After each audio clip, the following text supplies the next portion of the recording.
হে আমার উম্মতেরা, নামাজ, রোজা, দান, দেখেন নামাজ, রোজা, দানের চেয়েও বড় কোন শ্রেষ্ঠ ইবাদতের কথা আমি কি তোমাদের বলবো না?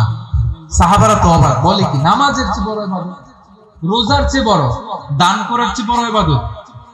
সাহাবীরা বললেন বালা ইয়া রাসূলুল্লাহ, নবী বলেন, বিশ্বনবী বললেন নামাজের চেয়েও বড়, রোজার চেয়েও বড়, যাকাতের চেয়েও বড়, সাদাকার চেয়েও বড় একটা ইবাদত আছে, আমি কি তোমাদের বলবো না?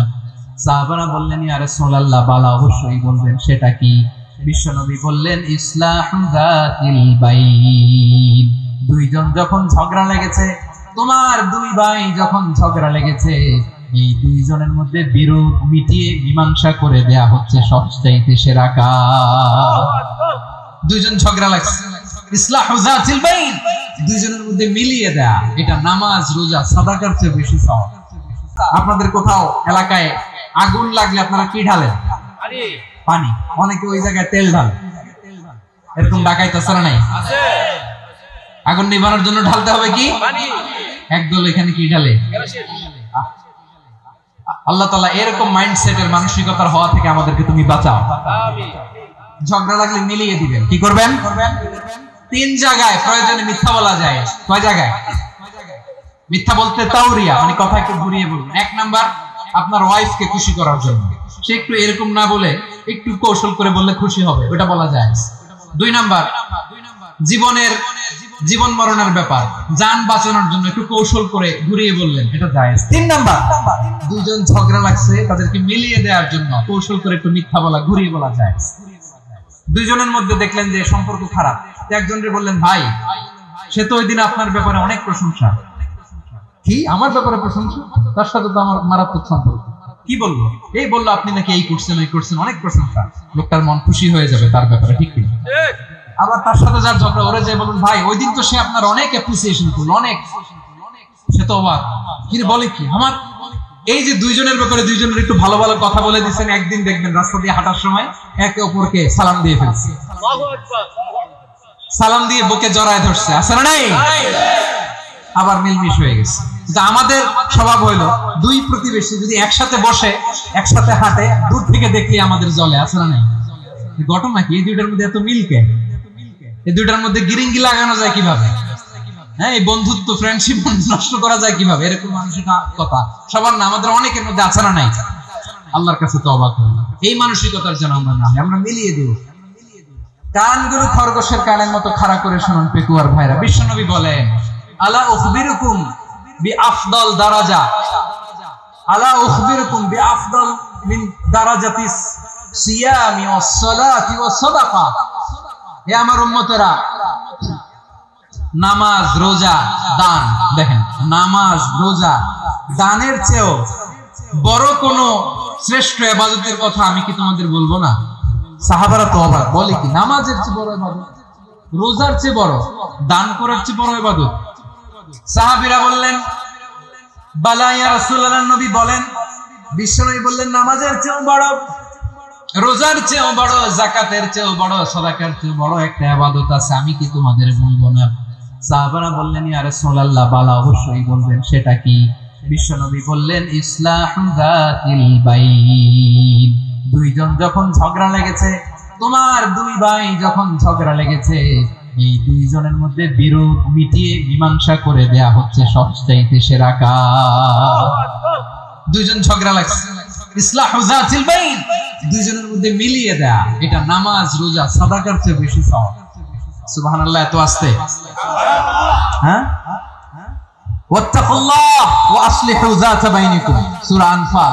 আল্লাহ বলেন আল্লাহরে ভয় করো, ঝগড়া লাগলে মজা নিও না, ওয়াত্তাকুল্লাহ, আল্লাহরে ভয় করো, ফাসলিহু যাতা বাইনিকুম, মিলিয়ে দিও। তাহলে আমরা মিলায়ে দিব, রাজি আছেন তো? তাহলে আমরা এক উম্মাহ, এক উৎস থেকে এসেছি, এক দেহ এক প্রাণ, আমাদের সম্পর্ক বড় মজবুত, সীসাঢালা প্রাচীরের মতো, কেউ টলাতে পারে না, কেউ ভাঙতে পারে না, ঠিক কি না? আবার আমাদের সম্পর্ক হলো ভাই ভাই, আমরা ঐক্যবদ্ধ থাকার জন্য দুনিয়ায় এসেছি। কেমন করে ঐক্যবদ্ধ থাকতে হয় দুনিয়াবাসীদের শেখানোর জন্য এসেছি। আল্লাহ বলেন ও নবী, শুধু মুসলমানের মধ্যেই ঐক্য করলে হবে না, প্রয়োজনে ইহুদি নাসারাদের সাথে ঐক্য গড়ে তোলো। কথা শুনতেছেন? প্রয়োজনে আহলে কিতাবদের সাথে ঐক্যবদ্ধ হওয়ার আদেশ দিয়েছে কে? সবাই বলতে হবে, আওয়াজ করে বলেন। আহলে কিতাব ইহুদি নাসারাদের সাথেও প্রয়োজনে ঐক্যবদ্ধ হওয়ার ঘোষণা দিয়েছে কে? বিশ্বনবী মক্কা থেকে মদিনায় হিজরত করতে গেছেন, ওখানে ইহুদিদের সাথেও কোয়ালিশন করেছেন। সুবহানাল্লাহ পড়বেন না? বনু কাইনুকা, বনু নাদির, বনু কুরাইজা, এই তিনটা দলের সাথে বিশ্বনবী কোয়ালিশন করেছেন একসাথে, কিন্তু তাদের বিশ্বাসঘাতকতার কারণে তারা বহিষ্কৃত হয়েছে মদিনা থেকে। বিশ্বনবীর এখানে কোনো দোষ নাই, বিশ্বনবী ঐক্যবদ্ধ হতে চেয়েছেন। আল্লাহ তাআলা নবীরে বললেন, নবী তুমি তাদেরকে বলো, ও আহলে কিতাবের ভাইয়েরা, ইহুদি নাসারারা, এসো এসো এসো, আমরা এমন একটা বিশ্বাসের প্রশ্নে একত্রিত হই যে বিশ্বাস তোমাদের নবীরাও প্রচার করেছে, যে বিশ্বাস আমিও প্রচার করি, যে বিশ্বাসের কথা তোমাদের পবিত্র ধর্মগ্রন্থগুলোতে রয়েছে, আবার যে বিশ্বাসের কথা আমার কোরআনের মধ্যে রয়েছে, আসলে ওই কথায় আমরা একত্রিত হই। সুবহানাল্লাহ। তাহলে ভিন্ন ধর্মী তাদের সাথে যখন আমরা ঐক্য করব, কিসের উপর ঐক্য?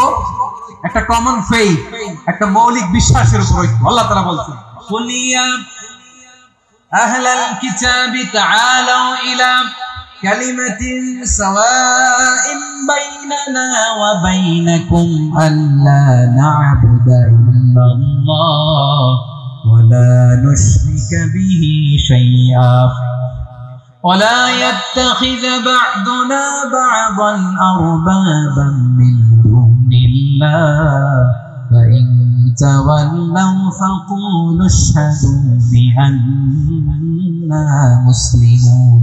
পড়েন আল্লাহু আকবার। রব্বুল আলামিন বিশ্বনবীকে ডেকে বললেন, নবী তোমার প্রতিবেশী ইহুদিদেরকে ডেকে বলো, তাআলাউ ইলা কালিমাতিন সাওয়াইন বাইনানা ওয়া বাইনাকুম, ও ইহুদিরা আসো, এক টেবিলে বসি, আসো এমন একটা কথার উপরে আমরা সবাই একমত হয়ে যাই, যেই কথা তোমরাও মানো আমরাও মানি, সেটা হচ্ছে আল্লাহ ছাড়া আমরা কারো ইবাদত করব না, আমরা সবাই মিলে ইবাদত করি একজনের, তিনি কে? আল্লাহ ছাড়া কারো ইবাদত চলবে না, আল্লাহর সাথে আমরা শরীক করব না, আল্লাহ ছাড়া নিজেরা নিজেদেরকে রব হিসেবে মানব না। এই তিনটা বিষয়ে যদি একমত হও, চলো আমরা একসাথে বসি, আমরা ঐক্যবদ্ধ হয়ে পড়েন। সুবহানাল্লাহ। তাহলে দেখেন, ঐক্য কি শুধু মুসলমানদের মধ্যে না, প্রয়োজনে অন্য ধর্মের সাথে ঐক্যবদ্ধ হতে হয়। শেষ? আপনাদের ওয়াজ শেষ নাকি? হ্যাঁ, আমি শেষ করে দিই, অনেক রাত হয়েছে। বসতেছে এরকম ওঠা বসা কেন রে ভাই? এজন্যই বড় মাহফিল গুলো পছন্দ হয় না। লক্ষ লক্ষ মানুষ আসবে, ওঠা বসা, ধাক্কা ধাক্কি, মারামারি, পুরো মাইন্ডসেটটাই নষ্ট করে দেয়। আল্লাহর ওয়াস্তে করে বলার পরও এরপরে উঠতেছে, দাঁড়াচ্ছে। কে বলছে আপনাদেরকে 2 দিন আগে আসতে? রাতে মাহফিল বা দুপুরে মাহফিল, সকালবেলা চলে আসবেন, দুপুরে চলে আসবেন, জায়গা নেই পিছনে একটু দেখে চলে যাবে। এই যে আগামীকালে তো এটা ইউটিউবে চলে যাবে, এই যে মুনকার নাকির কিরামান কাতিবিন, শত শত হাজার হাজার চলে আসছে, এরা রেকর্ড করে কালকে ছেড়ে দিবে, পেয়ে যাবেন। তো এখানে ধাক্কা ধাক্কি, মারামারি, ওঠা বসা, এটা ঠিক না। নিয়ম হচ্ছে যারা আসছেন শেষ পর্যন্ত বসে থাকবেন। এটা কোরআনের মাহফিল, কোরআনের মাহফিলের কোনো আদবই আমরা রক্ষা করতে পারিনি। আল্লাহ আমাদেরকে মাফ করুন, আল্লাহ ক্ষমা করুন। ধাক্কা ধাক্কি, মারামারি করে, ওঠা বসা করে মাহফিলের সৌন্দর্য আমরা নষ্ট করে দিচ্ছি। আল্লাহর রাস্তার কয়েকটা মিনিট বসেন। আমি মনে করতেছি এই কথাগুলো খুব গুরুত্বপূর্ণ। মাত্র আর 2-1টা কথা বলে আমি শেষ করে দেবো ইনশাআল্লাহ। আর দেরি করব না, 2-1 মিনিট। একটু বসেন, একটু বসেন, মেহরবানি করে।